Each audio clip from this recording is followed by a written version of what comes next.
Hello, can you hear me? Hello, can you hear me? All right, let's uh, let's get to the. Oh shit, something's wrong with my screen.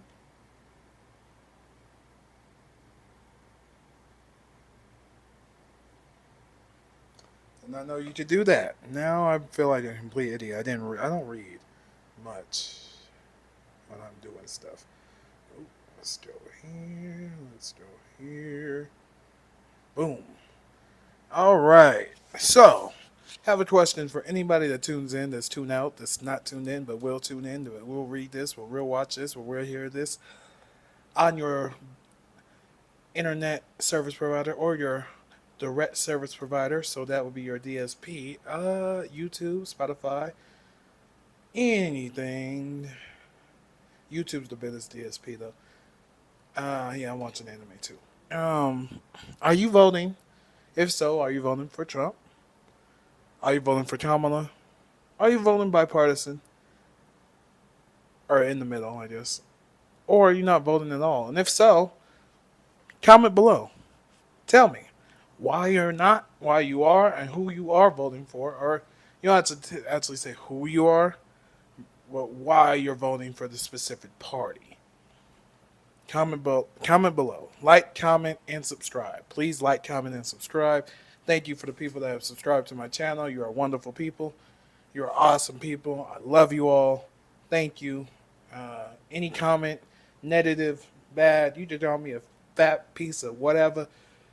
I'ma still love you, and I'ma still show you kindness and love, and I'ma still comment and ask for you to subscribe, so we can continue dialogue.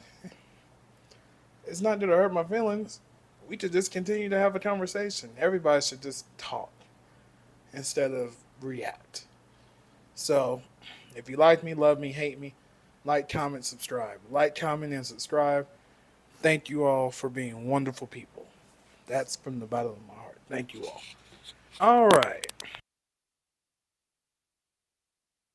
So, here is some TikToks. Since TikTok is one of the fastest growing streaming platforms, period. Here is a TikTok on good old D Trumpa. Horrified looks from everyone in the room, but I'm only looking at you. Horrified looks from everyone in the room, but I'm only looking at you. Horrified. Let's read that bill. Ooh, showing y'all my secrets. Showing my secrets. My secrets. What bill did Donald Trump pass that increases taxes year by year?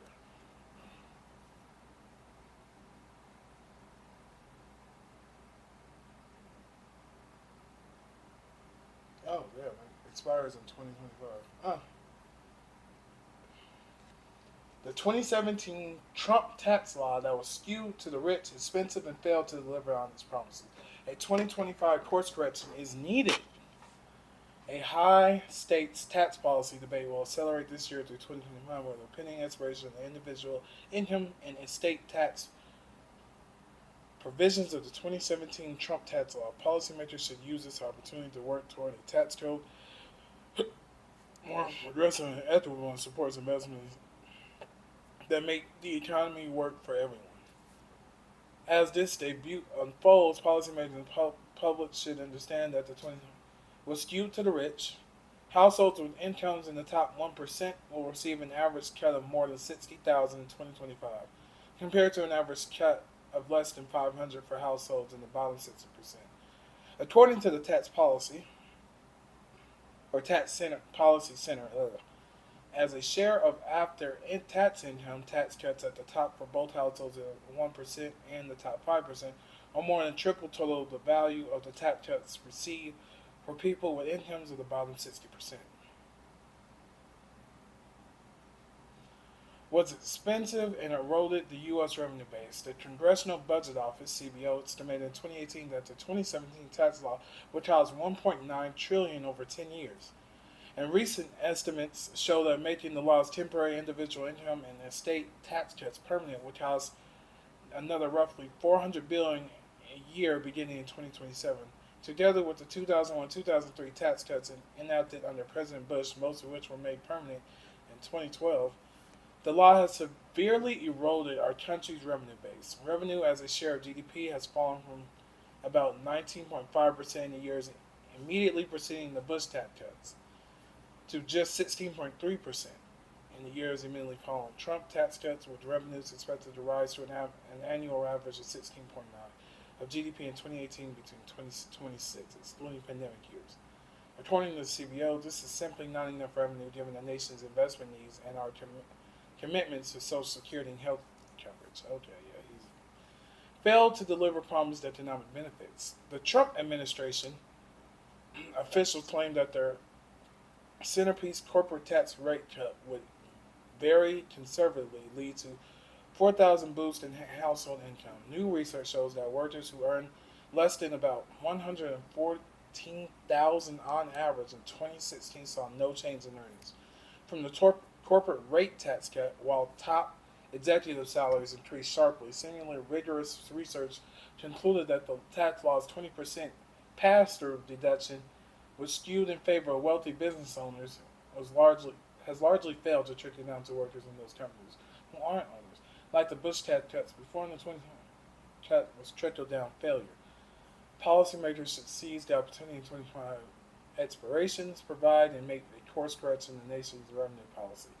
This would mean reversing the regressive tilt of the 2017 law, raising more revenue, and correcting priorities to advance the interests of low and moderate income families across the country instead of those wealthy shareholders. Several key principles should guide this course. Tax cuts for people making over 400,000 should end on schedule. The 2017 laws provision primarily benefiting high-income households are costly and do not trickle down. They should all end in 2025. Correct. The tax system needs to raise more revenue from wealthy people, and profitable corporations to offset any tax cuts extended or expanded for those with incomes below 400,000 to finance high-value investments in people and communities, and to improve our physical outlook. President Biden's prior budgets have proposed raising progressive revenue to pay for extensive provisions affecting households with earnings below 400,000.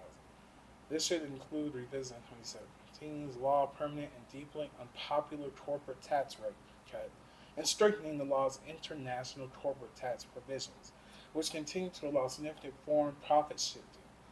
New progressive tax policies should reduce the tax advantage for wealthy people by, for example, curtailing their ability to permanently avoid taxes on their large unrealized capital gains and rolling back the special breaks they receive when they do pay tax. Policymakers can also generate progressive revenues by extending and making permanent the mandatory IRS funding enacted in the Inflation Reduction Act, which supports revenues by increasing tax collections primarily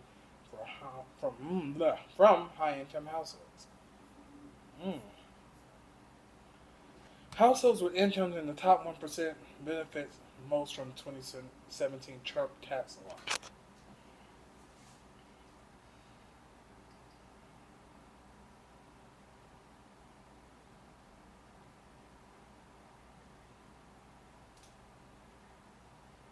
The top 1% is taxed at $61,000, and they make over $800,000 a year.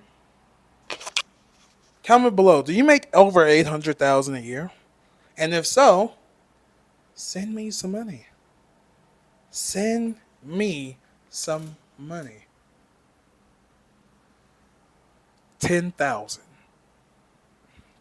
20,000, 5,000, 6,000, 7,000. Each one of you that comment and say you make over 800,000, send me that so I could pay my taxes. And I could travel. Yeah. I hope to make that in the next coming years. It's hard for black people to do that, just to be honest. But also, if you're not making that, why do you vote for Trump? If you read this, which it's under the cbpp.org, Research Federal Tax 2017 law. If you read this and say, I'm still voting for Trump, why are you still voting for Trump? Are you voting because you think you'll make over $1 million at some point in your life when you haven't worked hard, done anything, and sitting on your butt? Or you just simply are conservative and think that that's the best thing to do? Because that doesn't make sense. All right, so now that we got that, let's see another one. So Trump passed a bill in 2017 where people who make under $75,000 will have their taxes raised in 2021 and every 2 years after that until 2027, while the rich get richer. And you're all crying about Biden raising taxes for people who make over $400,000. I must be missing something. And you are correct. You are missing something because the people that don't make 400,000 are crying for the people that do make 400,000. It's the weirdest thing ever. All right, let's see what. And I will not give one penny to any school that has a vaccine mandate or a mask mandate. And I will shut down the Federal Department of Education, and we will move everything back to the states. And you know what we'll do? We'll give them about half the money that we send them now. And for half the money, they'll have a lot of money left over. We'll cut our budget in half, and we'll spend less than half the money on education. We're going to save a fortune. That has to be one of the most unpopular things a mainstream candidate has said in a very long time. We're going to have education funding. We're going to get rid of all vaccine mandates for that's measles and mumps. That's a bunch of childhood illnesses. Polio. Cutting education in half. Some people don't understand the we're going to take it from the federal government and give it to the states because it sounds like, oh, then the states can control it. But actually admitting that you're going to cut it in half. The fact that he has already told corporations he wants to cut their taxes again. You put that side by side with we're going to cut education funding in half and we're going to save a fortune. That is terrible politics. And, you know, Trump goes in front of these crowds and he's just used to the fact that most of what he says in these speeches just basically goes unnoticed by anyone who wasn't in the room. But that was very bad. That is very bad.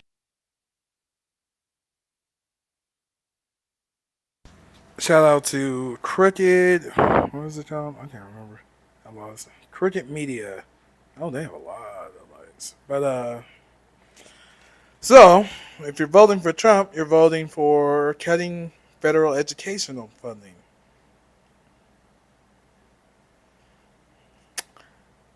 I mean, if you think kids are stupid now, wait till you don't have teachers. So who's going to pay teachers? The states? The states that already have trouble hiring teachers.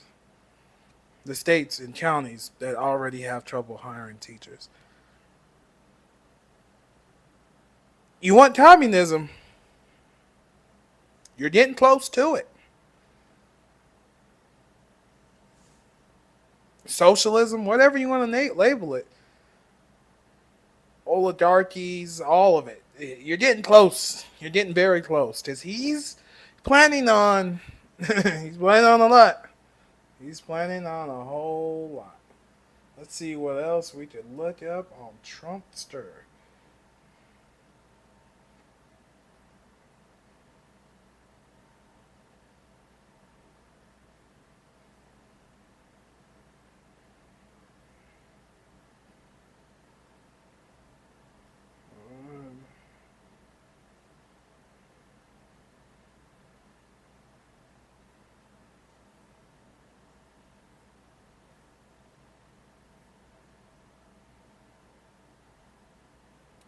All right, let's see this. We had an agreement We had the votes. And then Donald Trump wakes up one morning and sees that he does not want this problem solved. So he told Senate Republicans that they were not allowed to vote for it. Former President Trump urging Republicans not to do a deal, prompting talk about blocking an agreement so that voters can blame President Biden for its failure. Because it would have, quote, made it much better for the opposing side, Biden. Why were you against the House, against the Senate border deal, the bipartisan border? Well, they allow 5,000 people a week. Number one, that, but it also made it much better for the opposing side. Former President Trump has indicated to senators that he does not want us to solve the problem at the border.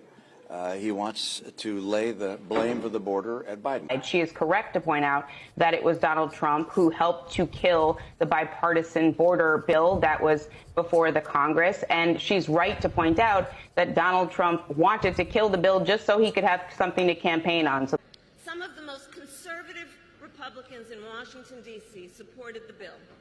Even the Border Patrol endorsed it. It was all set to pass. But at the last minute, Trump directed his allies in the Senate to vote it down. Right.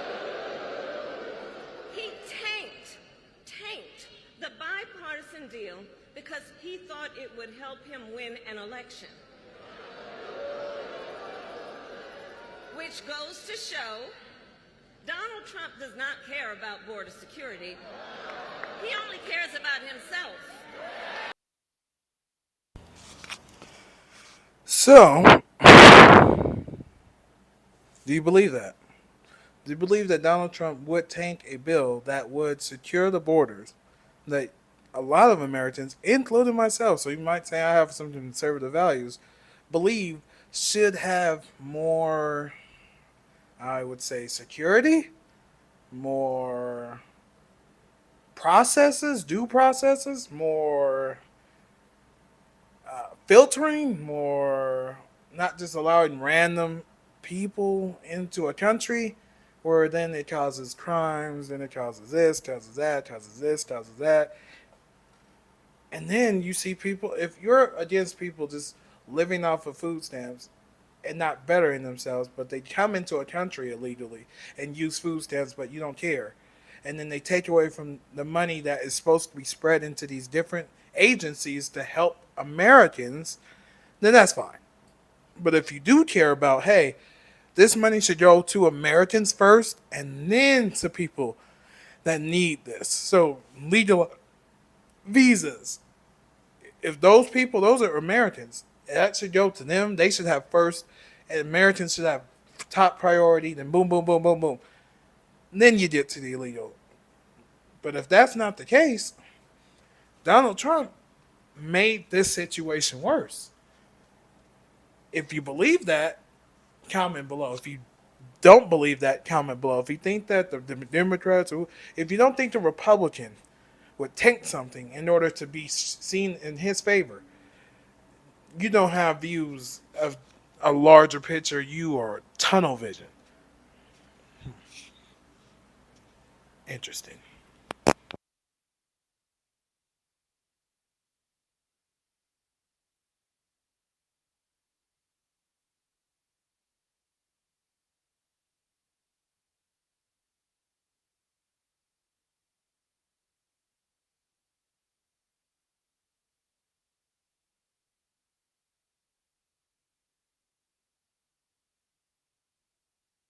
What was your reaction? Were you surprised?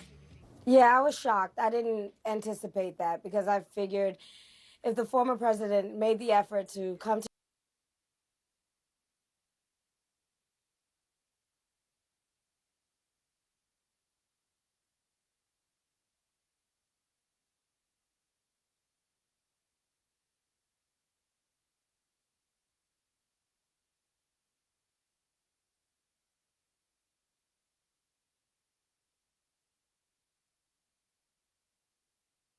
Yeah, let's do it again. I can't actually view CNN because CNN will strike you too. Ignore NBC. Can't don't have views in everything.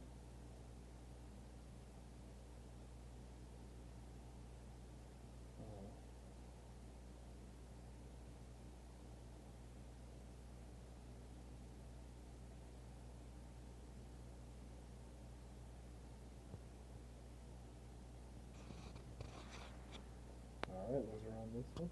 Infrastructure. Nobody can do that like me. The infrastructure is very easy. And infrastructure will get that done easily. We are going to put up one of the big and great infrastructure bills of all time. We call it Infrastructure Week. Okay, here we go. Yeah. Bravo. Infrastructure. Nobody can do that like me. Didn't really say nothing. That was just a spoof.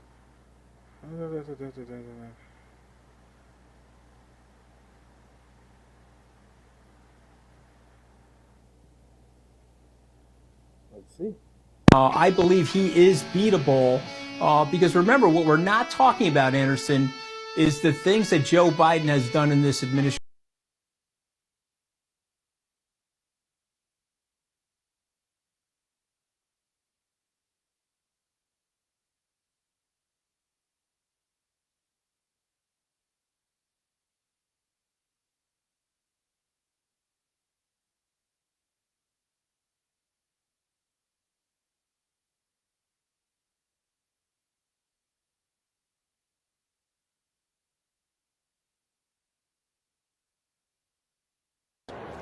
You're a real gentleman about this, and I know you're not trying to zing your colleagues, but it's your colleagues in your party, sir, who torpedoed this, who didn't get the facts right on what you just outlined was in that measure.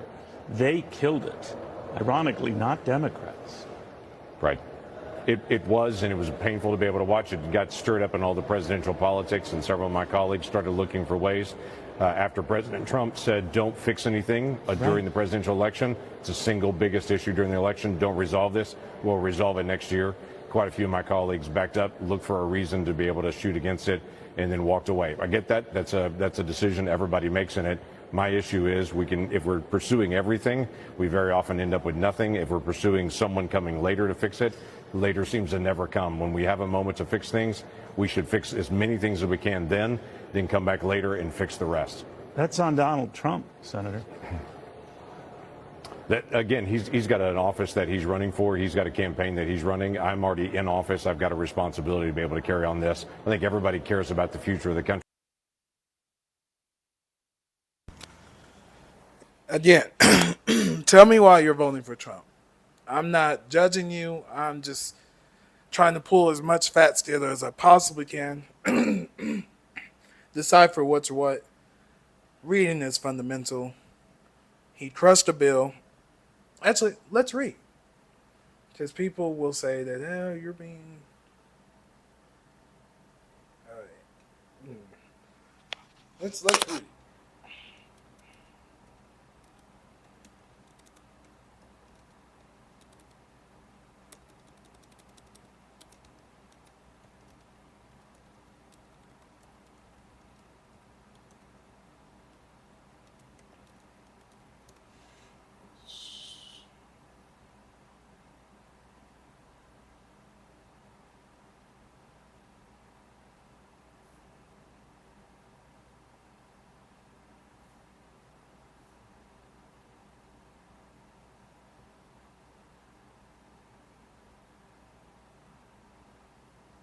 Okay.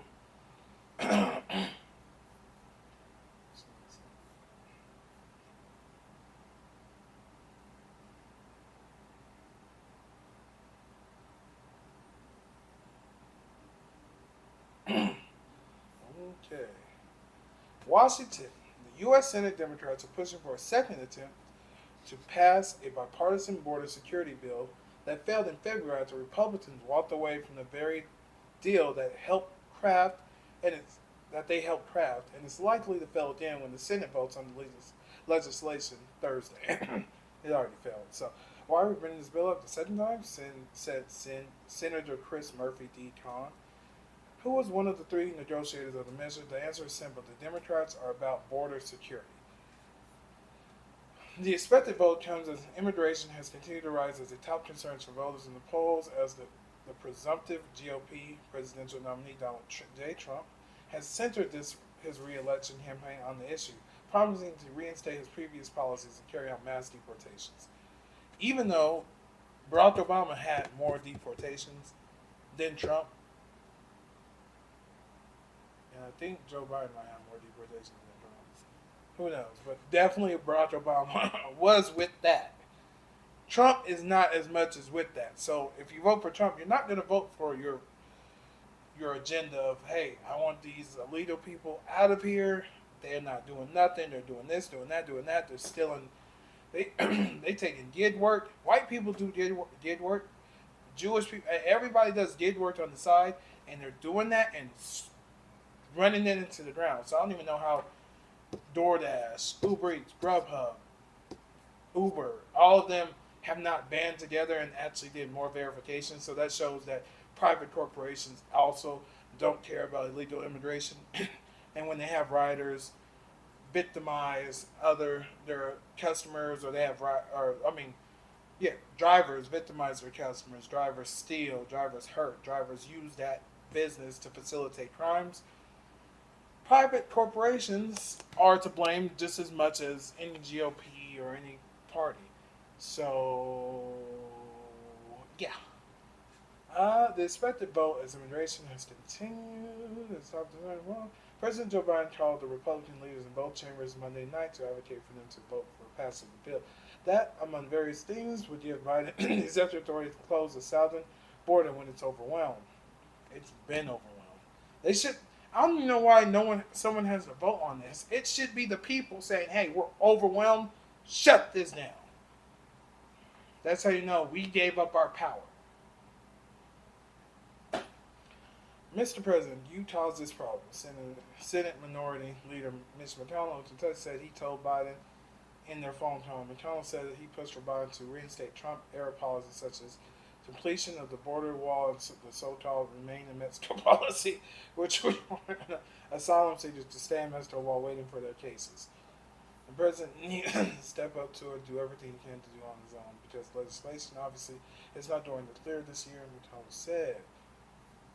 Schumer says GOP must go under a Senator Majority Leader Chuck Schumer, a New York Democrat, said he wants Senate Republicans on the record for voting on the stand-alone bill. Republicans last year originally said that they would only vote for vital aid to Ukraine if the border security bill was attached. Obviously, that's not passing either. So, again, another question. Are you voting for your own agenda, or are you voting for your dreams? Your dream is, I'm going to make $800,000 plus a year. I'm going to have a white picket fence. I'm going to have a fluffy dog and a big dog that stars the home. And I'm going to have 2 cars, gas guzzling, machines of destruction that causes heat waves and warm air every day instead of cold air on the days it should be cold. And I'm going to get a American tattoo on my left butt cheek. If you're that person, then you are voting wrong. Vote for your agenda. Vote, hey, I don't want illegal immigrants here. Period. That's it. That's all. I don't want them here. I don't need them here. They're taken away from American citizens. If you don't think black Americans are citizens, Trump has a point in his black job joke. It's not really black jobs. He's saying that black people are, for the most part, in either gig work, hard labor, and then also Mexican Americans as well too.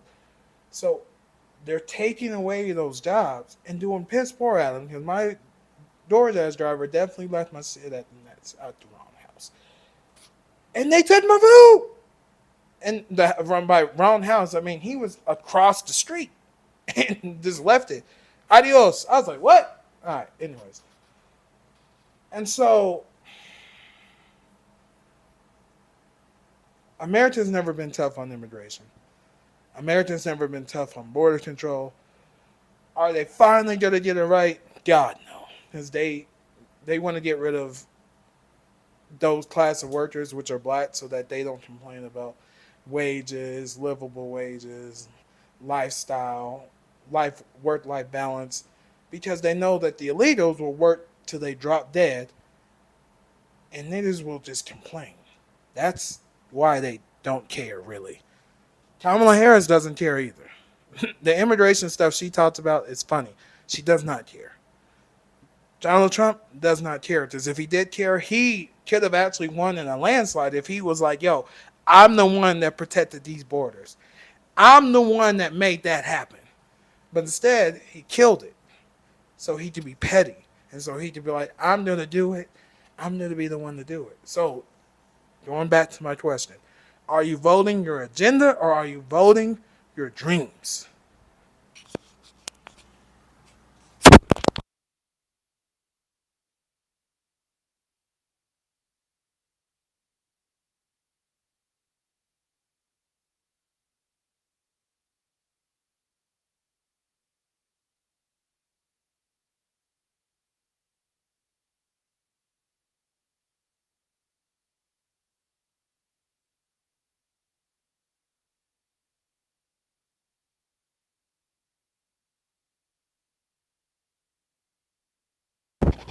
Let's see what old dear JD Vance got to say.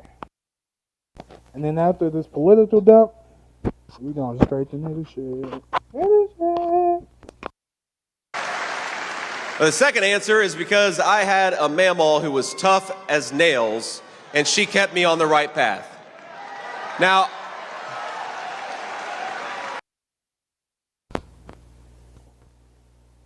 these Negroes and this one definitely, and that one definitely have intercourse with their cousins. Anyways. could tell you a lot of stories.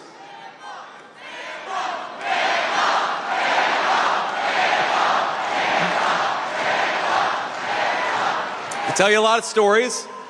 One of my favorite Mamaw stories is when I enlisted in the U.S. Marine Corps. She was very proud of me, of course, but it was a time of war, and Mamaw was not happy that a recruiter had persuaded me to enlist in the Marines. So I remember he came over to our house and started to walk up the steps to her porch, and she said, "Look, if you step one more foot on my porch, I'm going to blow that thing off." And she had 19 handguns at home, so that was not an idle threat. But that strength and that discipline allowed me to... I will bet anybody that watches this video, you can comment 5 years from now. I will place this bet for 5 years, $150. Comment below and be like, yo, I'll bet you $150 that this man is going to have a scandal in the realm of 4 things. Something in the homosexual realm. Something in the child realm. Something in the money laundering realm. And something, again, in the homosexual realm. I'm just saying, it's going to be in 5 years. 5 solid years. That's going to be a scandal on him. I swear to God, I can see the future. Like Raven Simone. He is a coot. And coots have very, very troubled doors that they can't keep shut. If you get what I'm saying. He got skeletons in his closet. Like a lot of people, he does some skeletons in his closet. Because he's flip-floppy. You can't hate somebody and then like somebody.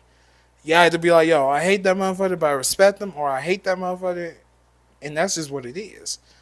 You don't hate on somebody and then come back like, oh, I gotta touch my tail between my legs. No. Comment down below if you wanna be on that bet. $150. 5 years. Especially if he doesn't win, that scandal's gonna come out. Promise you. He looks like the type. To achieve my dreams, and things worked out for me because we love our country. It's a great country, and because there are women like Mamaw all over this country making sure kids are able to achieve their dreams.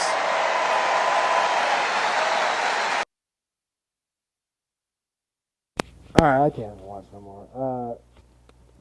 like I said, like, comment, subscribe. Who are you voting for? What's your agenda that you're voting for? Why are you voting? Is Donald Trump really your president, or are you just a Republican? And you think you just have to vote the Republican power infrastructure? If not, if he doesn't really hold your agendas, go to a non-party vote, whatever. I forget what it's called right now. But just don't vote for somebody that is not going to be for you. Don't vote your dreams and aspirations. Vote reality. Vote your agenda.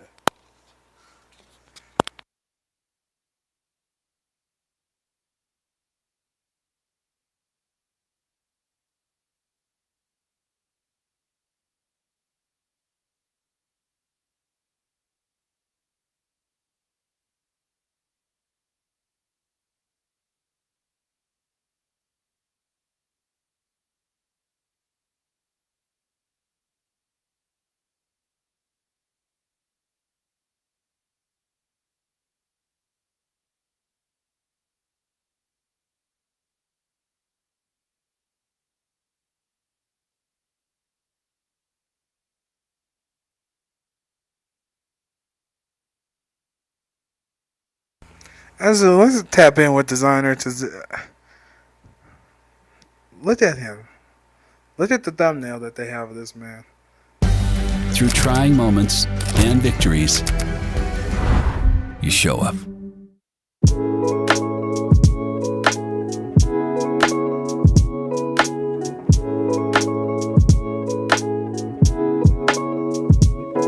No Jumper, coolest podcast in the world. Today, I'm in here with my man Remo, and we're having a sit down with the man himself, designer. How you doing, my guy? Adam 22 and Remo. Feeling good, man. How you living? I'm feeling great. Word, just just creating and staying positive. Word. Hell yeah, that's good to hear. What's life like lately? We'll get into the whole story, but tell me about where you're at right now. Life right now is just just creating music, just staying in the gym, staying focused, staying on my hikes, reading books. Word, just trying to deliver the positive message for the world and for myself, you know what I mean? Hell yeah, that's good to hear, man. Mm-hmm. For sure. So tell us a little bit about coming up in Brooklyn, just for the people who need a reminder about exactly where you're coming from. Oh man, I'm coming from Bed-Stuy, Brooklyn, New York City. The city of love, the city of hate, the city of the watchers, the city of the haters. But I made myself a wave. I made myself a wave there, coming up straight up with just listening to my father. My father had great knowledge about China and stuff like that, about the government. He told me about kids and stuff like that. That's why Panda I wound up coming up. He was like how kids took over the government, things like that. But word, it was cool. It was cool just hearing that inspiration and hearing stories and stuff in Brooklyn and developing my style and making a cool way for it. So you had both parents your whole time growing up? Mm-hmm. My mom and my dad been married like 50 years. Oh, wow. Okay. So that's very interesting. So totally happy family life while you were coming up. Like, what were your parents, like, how would you describe their influence? Because I've heard you speak about your dad a bunch. I know he's had a big impact on you. Word. My dad and my mom, they had a super impact on my career. My father, he just was a great guy, man. Really wanted to show love in the household. He ain't had much, but we made what we had of little, and we took it to the top like that. Tons of music growing up? Tons of music. My father. What do you remember them playing around you? My father played my father music. He played what's my guy name? On the guitar, Spanish music, all type of music, bro. Jimi Hendrix. Word, Jimi Hendrix, all type of music. No, I think he was gonna say Santana. Carlos Santana. Yeah, Carlos Santana. Okay, all type of good stuff, Hell yeah, that's dope. Okay, and so your area, like growing up in Bed-Stuy, obviously like one of the most famous parts of Brooklyn. Like, what was your growing up situation like? Like, were you dealing with tons of shit? Was it active as outside from your earliest memories? Word, it was active. I was involved with some gang stuff and all that stuff, but I just eased myself out of it as I started realizing that I got a talent. I started realizing that early when I was young. I was like, yo, man, let me just focus on what I could do out here, because I could die in these streets, wind up being in the wrong shit coming on from left. And, everybody just growing up out there, we all don't know certain things just at a young age. So just staying to myself and putting myself in the studio was the best place. Was there anything in particular that you witnessed that made you want to step away from the gang shit? I've been shot when I was 14. You were 14. Holy shit! What happened? Word. I just got shot. Like I'll just say like wrong place, wrong time, and things just went left. You feel me? It was in Brooklyn. Word, in Bed-Stuy, Brooklyn. Word. What was the day like that you got shot? Just a random day, like? Random day. Word, outside, not listening to my mom and my dad. You feel me? Trying to be around and trying to be, tough and stuff like that, and just like, wound up getting shot. Word. Because like the era of Brooklyn that you're coming out of, the most common way that people were able to break through as rappers coming out of that area obviously is like kind of the early days of like Brooklyn drill and shit. So did it take a lot of confidence for you to sort of separate yourself from that music that obviously like focuses on negativity and violence and everything like that? Like where did you get the confidence to kind of step outside that? I got the confidence from myself and God above. Word. I was just really just focusing and seeing my talent actually could do something. I was seeing that I could have my friends, everybody just, turn up and stuff like that. And I'm like, yo, man, like, if I can't sell drugs.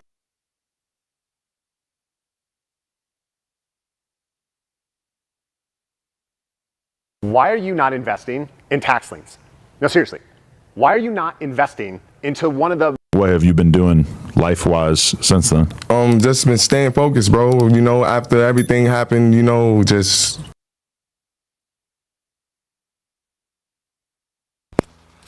I'm sorry to say this, but my guy has a very limited vocabulary. To say after everything is, one, addictive, two, just shows how limited his vocabulary is. It's probably not to his own fault. Environment. But I will say he's gotten a very fat face, and that's probably because he's been doing a lot of bad stuff. He's probably depressed because Kanye West stole his song. Also, comment below if you think Kanye West stole his song.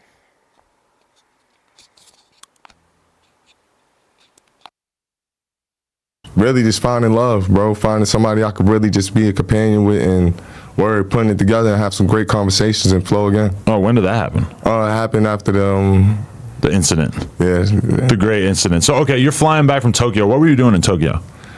Tour, Thailand, and just really just, you feel me, selling merch. I had sold $80,000 in merch. I had to my PMR, me and A Boogie, we did a great relationship. Shout out my bro A Boogie. And just kept it going. Okay. And so, like, what was going on? Was it a drugs thing, or like what led to you having this meltdown? Mentally, Adam, I wasn't in the right place. Like, I had a long time to think about this, and it's just like literally mentally, I wasn't in the right place. I was just like having so much fun. I was just having so much fun and just like not controlling myself at the time. So, I came back home though, and I just really just started. What the hell? This nigga said he was having too much. He couldn't control. I'm gonna beat off on the plane. He didn't say he didn't do it. He said, "Yo, I was having too much fun just being." Bro. Why was you beating off on a plane? That's wild. You didn't even have one of them secured areas where you could be like, "Yeah, I'm gonna just beat off real quick. No one's gonna see me." But you shouldn't do that. Don't do that. I'm not advocating for you to beat off on a plane. Don't do that. Don't do that. Don't do that. Don't do that. Comment below if you think he's full of shit, though. Because I think he is. Also, I'm going to do a comparison to this video versus a Denver Bronco who got put on the ban list for your Delta, I believe. Because the flight attendant was racist. I learned myself from there. I was just like, yo, it's time to read more. It's time to go on hikes. It's time to work out. It's time to really put myself in, build a mental, camp for myself for really just putting it together. I had wound up going to Music Cares. I had wound up going to NAMI, 1-800 numbers, and just building myself from there. But so what, because I feel like part of the fascination with the storyline for people and why it went so viral is that people just didn't really understand. So was it like, you thought that it was funny, or was it more something where like you were just fully like tweaked out of your mind and you just didn't know what you were doing. Yeah, didn't know what I was doing. I was fully tweaked out my mind. This is when I was vegan. I didn't have enough sugars and stuff like that. Yeah, so it was like I was kind of like out of my body. It was an OBE experience, like word. It really wasn't like who my character was, and it's just like word, bro. I was on medication. I took medication and word and just went to sleep on the plane. And so the FBI is waiting for you when you land? Word, for real. And what was that whole process like? Like what kind of questions were?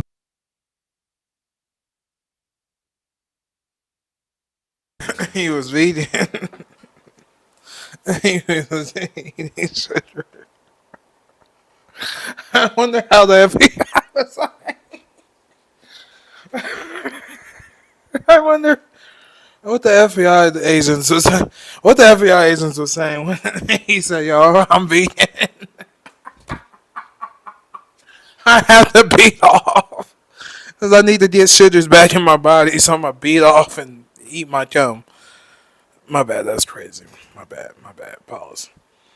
That was crazy. I was having too much fun. I was outside my body too, bro. I feel you. Were they asking, and how concerned were they? Oh man, they was like, "Yo, like, why would you do that on a plane?" I'm like, out of my body, saying just like wild shit, just like, "Yo, like." But word, I had to get back home and just get myself together. Word, meditate, get myself back together and stuff like that. Excuse me. And so, are you someone who's always like really in touch with what people are saying in the media and everything? Like, was that kind of you up to see people just painting you as like a mega weirdo or whatever after that? Of course, because it's my first time being famous, you know what I mean, in life, and I'm just like, yo, just thinking like, damn, I hope nobody thinks I'm a pervert or anything. Like, that's not what I'm all about. You feel me? I'm all about just like love and just like keeping things going and stuff. Definitely. So are you like, can you still fly now? Like what happened with that? Oh, I can still fly. Word. It was just, I had to be medicated. I had to be medicated and be right. But shout out to American Airlines. Shout out to the flight attendant. Thanks for helping me out and word. And I know that might kind of sound weird and stuff, but word, that lady really helped me out. You feel me? Like it was a whole team. Shout out my whole team. So what, they could have potentially tried to like press for you to be banned from flying, but they didn't really try to like make it that big of an issue? Exactly. Okay. Word. Interesting. This nigga sucking his own cum out his dick, and he didn't get banned. And you said she helped you out in terms of like getting you help? Word, like calling you out? Yeah, calling me out, and they let my team know that I needed help. You know, shout out to Riv, you know, Riverton, man, Scott, Andrew. I appreciate y'all. Alyssa, man, you feel me? Joyce, word, my PR, and everybody else that's helping me out right now. And so did you actually go to like a therapy or like a treatment center or anything like that? Yes, I went to therapy in the treatment center. So how was it? It was cool. It was cool. Having cool conversations, waking up in the morning, breakfast, and just word, just building from there, bro. Word, and just sitting there and just thinking about, you know, how can I explain to the people and apologize, sincerely apologize, and really just didn't want nobody ever to think about me in a negative way like that. And was that your first time being totally away from drugs? And I don't know, were you a drinker totally, as well? Nah. You weren't really a drinker? Yeah, Okay. just some here, shots here, you know, Don Julio and stuff like that. But yeah, what was that like, just being in this treatment center and just not getting up or feeling anything like that at all? Was that kind of a disruptive experience at that time? Word, it was cool at first, you know what I mean? But, you know, you start thinking about, hey, yo, man, I need the drugs, I need this shit, like, but then you like, yo, this is all clean. I knew at that time, once I was on the plane, I was like, yo, this is my place to really, like, detox and get all this out of my body and really just start off from a fresh start. Definitely. What drugs were you on when you were on the plane? Just out of my body, bro. I tell you, bro, I can't even explain how my body personally felt, you know what I mean? But did he take drugs that fried his brain? That just sounds stupid. He said, what drugs were you on the plane? Bro, I was out of my body. OB, out of my body? OMB? That's the drug he was on or something? Motherfucker's stupid. I was out of my body, bro. There was no drugs in your system at all at that time? like just overdose on shrooms. All right, so you were on shrooms at the time? And young and not really knowing how to really be, like not being prescribed them, you know what I mean? So it was just like just free, just balling and things like that could be in your liver and pack up, and you feel me, you could have a trip just being there, you feel me? But did you feel like you wanted to like come right off for that and put music out while you had that attention, or was it obvious to you that you wanted to take your time and take my time, take my time and rebuild myself, rebuild my character and stuff? Because that would have been crazy if you dropped like a storytelling song where you're just like breaking down what happened on the plane. Well, I was go full King Von on them. Yeah, you probably not. Yeah, that might have been too much for the people. Word. What do you say to the people that's like watching this for the first time? Because have you talked about it since?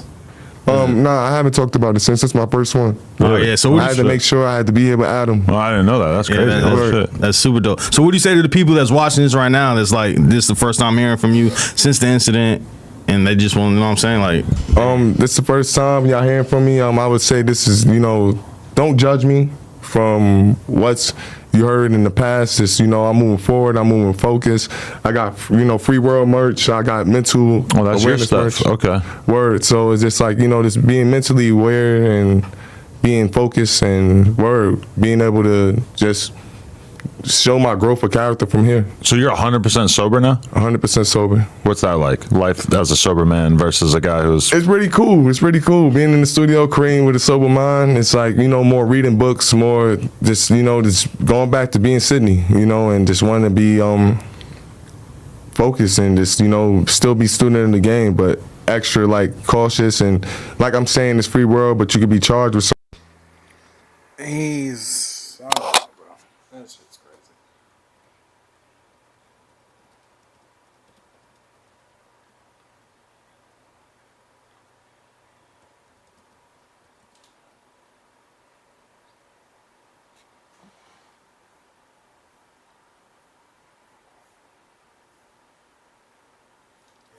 ABC.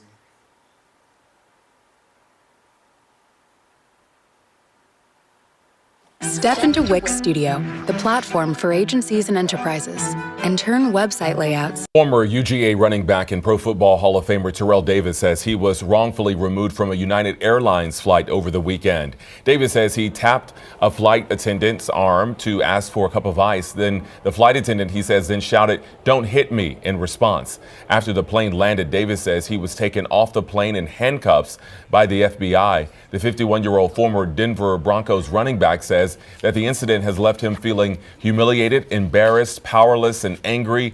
United Airlines has since removed that flight attendant from duty while they review what happened. Davis is calling for a thorough and proper investigation.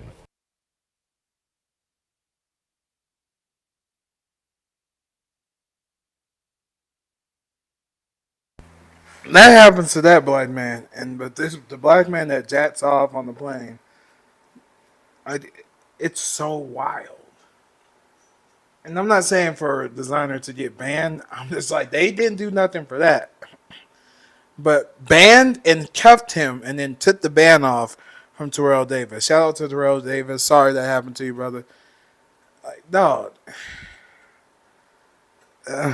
So stupid. So stupid. What happened to Mr. Beast? Mr. Beast has just been exposed in a viral video, and it is getting bad. So last time we talked about the Chris Tyson situation, where Mr. Beast's childhood friend Chris was exposed for talking to minors in very weird ways and being a PDF file. But it turns out Jimmy also has plenty of skeletons in his closet. A recent video by Dogpack404 has gone viral titled, "I worked for Mr. Beast and he's a fraud," with some serious allegations made towards Mr. Beast. Some of them include faking his videos, promoting gambling to children, conducting illegal lotteries, rigging games and videos which involve millions of dollars in prize money, which is also a crime, not giving out the prizes that he promises, false advertising, exploitation, and a whole lot of stuff, right? And the thing is, this video did not even show up in the YouTube search bar for several days, despite having 200k views, which is seriously suspicious and very much looks like a shadow ban. So let's get into this video, break this down, starting with the allegation that Mr. Beast is faking videos. Also, if what we had to film video was scripted, you know, because what we do is not scripted, so you have to plan for a bunch of variables that you can't control, blah, blah. If what we did was scripted, holy shit, this stuff would be easy to pump out. Have you ever faked a video? No. But this train track is CGI, these bus wheels are CGI, this explosion is fake, this shredder is CGI, this car is digitally lifted, this pit is fake, this guy is fake, this raccoon is a paid actor, this island costs more than $1, this city is not abandoned, these buildings are CGI, but it's not your only way out. You can literally get an Uber to the airport for $20. That's not a lurker. It's just a guy. This whole room is fake. This contestant is an actor and a secret employee at Mr. Beast. They had him dive through this fake door twice. This line is scripted. This action is scripted. In fact, pretty much all the videos with Mac are scripted.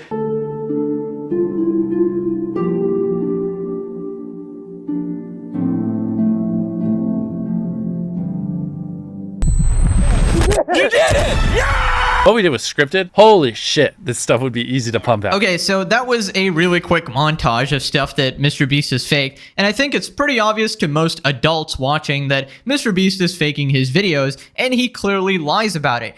To get started in data analytics, you don't need previous experience or a degree. The Google Data Analytics Certificate will teach you to code in R, to code in SQL, data visualization. Because every video has those incredibly high stakes all up into the end, and obviously Mr. Beast spends millions of dollars on his videos, so he's not going to pick somebody who like quits in 2 minutes, or he's not going to make the challenge end in 2 minutes. He's purposely going to manipulate the events, manipulate the contestants, so that they're not going to quit halfway, and it's going to be neck and neck all the way up till the end for that retention. Now, the most damning allegation here has to be this guy called Mac, right? So Mac was made out to be this random person that is trying so hard to win these challenges, and everyone is emotionally invested in his success. Well, it turns out in reality, he's just a Mr. Beast employee living in a mansion, and he purposely stalls out the videos to make it intense. Let's talk about Mac for a second.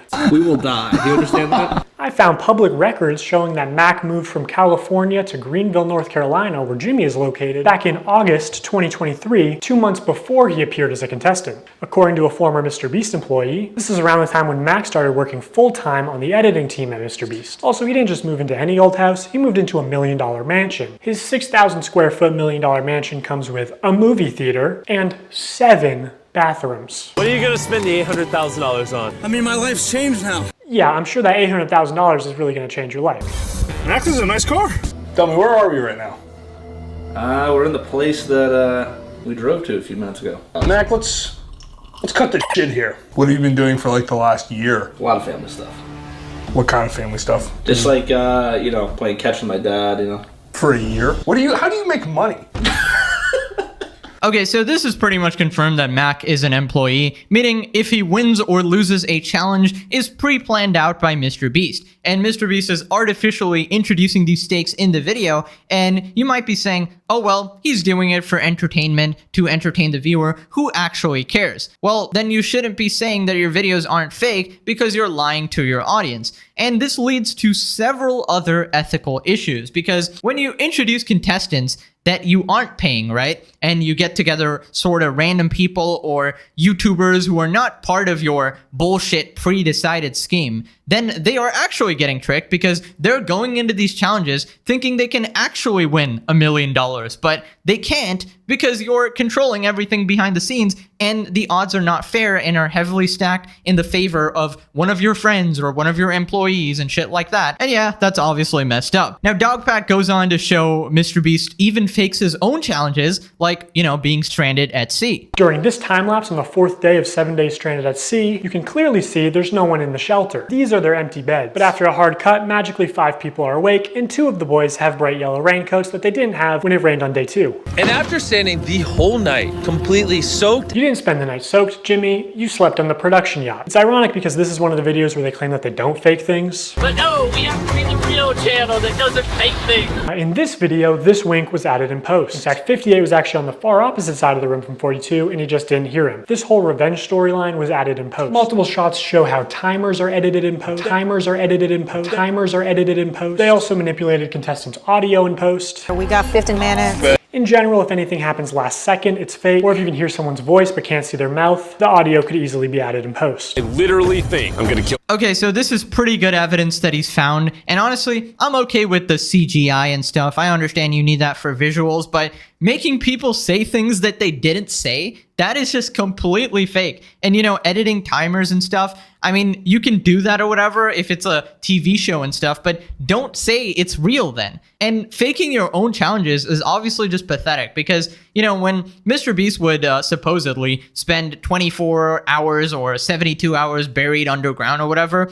I had a little hope in my heart that, okay, at least those are real, right? And Mr. Beast was so insistent that they were all real, but I remember in the back of my head, I was like, oh, Mr. Beast is such a busy person, such a CEO, hyper optimizing everything, and he's gonna spend 3 days buried underground or some stupid shit. So obviously I was right there, and these challenges aren't real. He's probably just, you know, filming that part, instantly getting out, chilling outside or whatever. But I'm surprised that everybody has gone on with it. Like all these friends and all these employees, not one person had a peep out of them.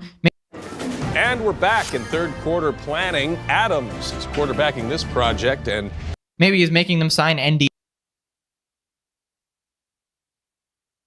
There's no maybe. He's making them sign NDAs, but I don't know.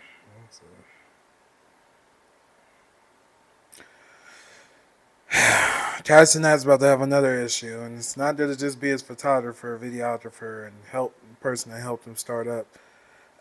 Mr. Beast is gonna go down for some other heinous stuff too. I mean, it's gonna be real wicked. It's gonna be real wicked. He's gonna not like that. Castanet's gonna be he's gonna be heartbroken when all this other stuff starts coming afloat.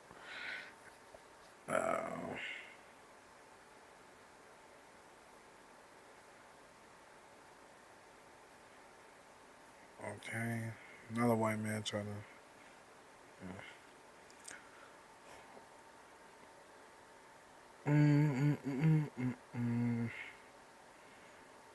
Yeah, this is.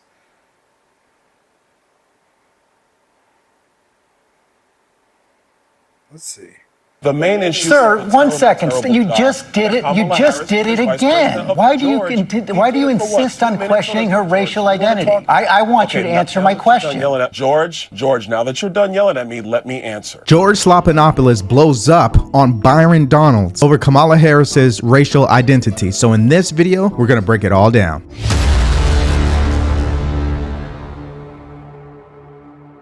Welcome to the Devori Darkins Show. I am Devori Darkins. You guys already know what to do. Like, share, and subscribe to this video so we can get it out to more people just like you and me. George Slopinopoulos. Yes, that's how I call him because he's sloppy, and he was very sloppy this year in his coverage of President Trump, by the way. But Byron Donalds goes on to his show today, and he absolutely loses it on him. I mean, this guy Slopinopoulos absolutely has Trump derangement syndrome. There's no question about it. So in this video, we're going to talk about that and why is George Slopinopoulos so angry. Remember, he works for ABC, and there's a whole story around that. So we'll get into that as well. So without further ado, let's play the video. Just bring in Republican Congressman and Trump ally Byron Donalds. Congressman, thank you for joining us this morning. Why is former President Trump questioning the vice president's racial identity?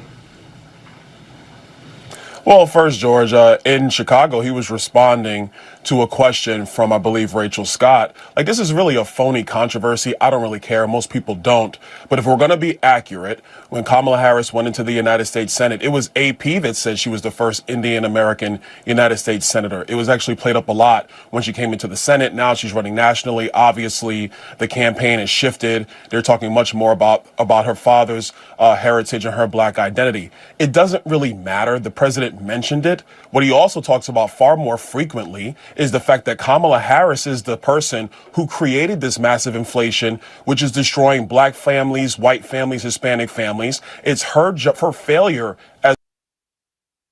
Okay, they're just lying. She didn't create this. It was definitely them that created this. They lie. They lie so much. It's absolutely crazy. It's so crazy. Damn, they got one Cartier family. I feel you, brother.